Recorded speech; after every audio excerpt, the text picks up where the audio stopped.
Hello and welcome back. This is video number 2, and in this specific video we're going to show you a bird's eye view of how Facebook retargeting works.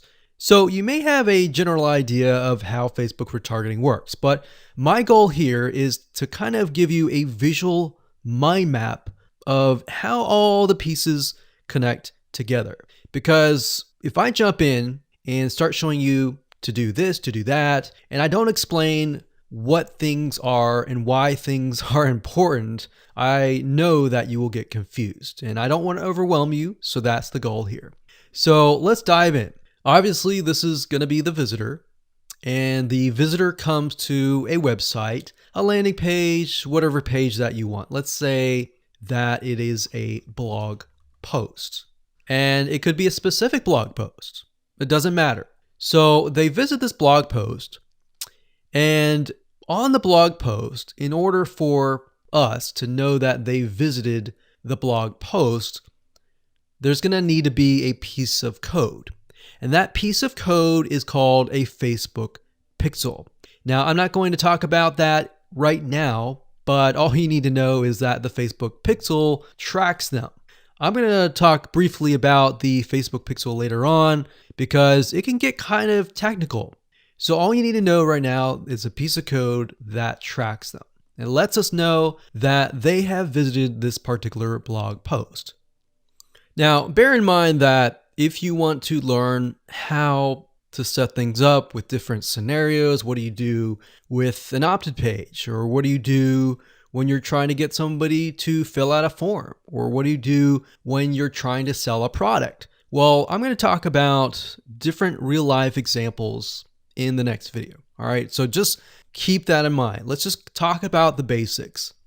Okay, so from this point, let's say it's a blog post, and maybe in this situation, what we want to do is whenever somebody visits this particular blog post, we want to create an audience specifically for this. All right, so whenever somebody visits here, they are going to have the Facebook pixel there, and then this visitor essentially will be added on this part to a custom audience. All right. And don't worry, we're going to explain all of this later on. Now, this custom audience is going to allow us to say, okay, anybody who visits this page is now added to this audience here. Now, why do you need an audience? Well, you need an audience because when it comes to trying to put ads up. So let's put this up. Let's do a Facebook ad.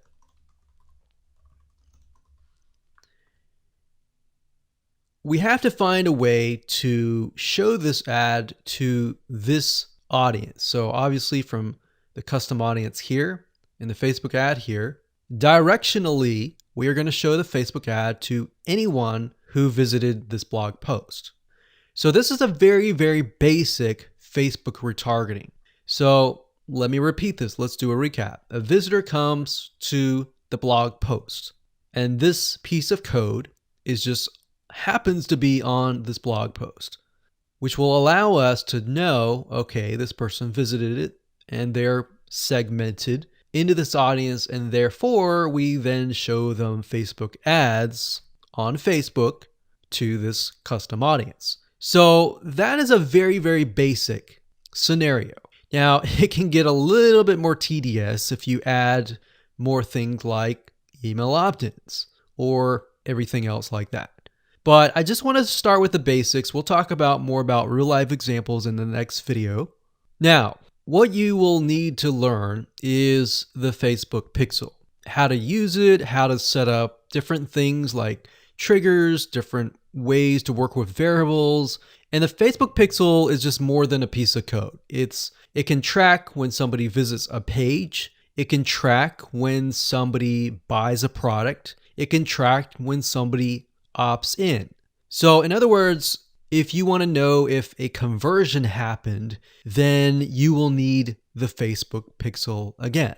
So the Facebook pixel is essentially a piece of code that is on your whole website, and based upon where they land, where they convert. It is all recorded.